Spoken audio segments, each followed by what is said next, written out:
Inguva inorwadza zvikuru kumhuri yekwaChidziva apo varasikirwa nemwana wavo Tabeth Chidziva anozikamwa nekunzi Soko muHillbrow akapfurwa mustriti. Vanhu vakangotarisa kudai. Welcome back to your channel. Please don't forget to like and subscribe.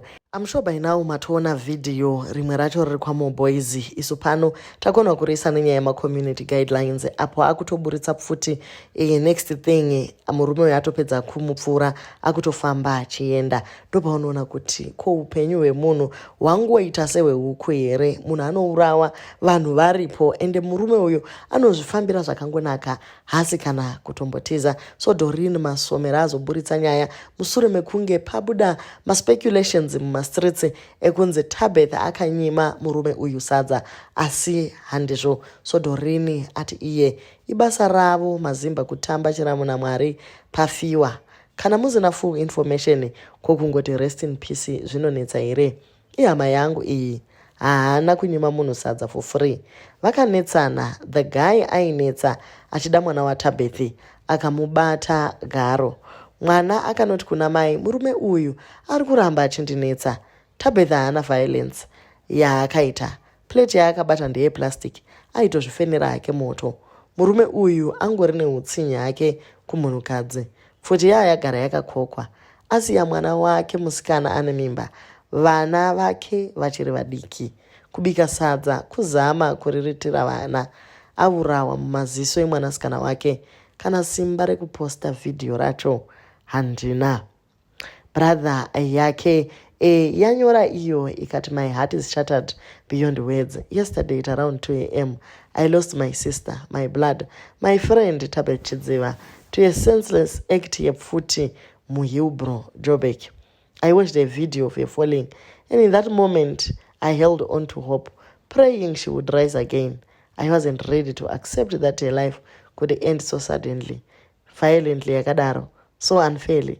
But time has cruelly confirmed what my heart refuses to accept, that you are truly gone. Tabeth, this world did not deserve your ending. No human being deserves such cruelty. The pain we feel as a family is unbearable. You were not just my sister. You were a piece of my soul. Your laughter, your presence, your love, all gone in a moment that has left us broken. We are angry. We are hating. We are lost. But above all, we are grieving a life that meant everything to us.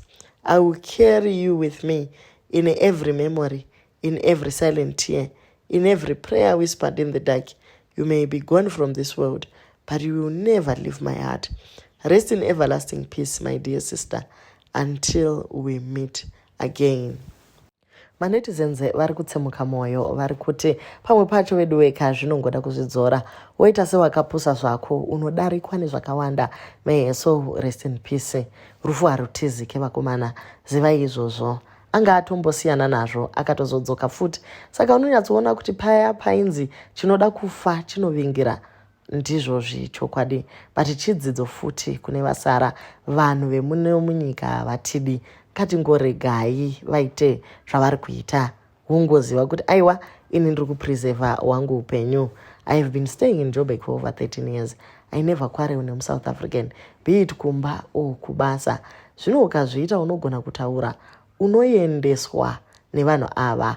Havatyi uye havavhaliwe upenyu hwevanhu. Pamwe pacho zvinoda kuzvidzora. Ukaramba uchitevera uchirova munhu neplate kufesi nezvimwe zvakadaro, yes unenge uchida kuradza dzako hasha, asi kauri kudhila nemunhu asingafungi mufungiro wakadzama anongotora pfuti obva angokupedzera ipapo. Zvakaoma kumhuri yashayikirwa. Tinoti muwane kunyaradzwa muzita raJesu Kristu wedu, uye kuvana vasara vedu veupenyu hwacho huchange hwakaoma mai vasipo, asi tinawo mweya munyaradzi unogona kutiitirawo zvakatinakira. Thank you guys so much for watching, and please don't forget to like, share and subscribe.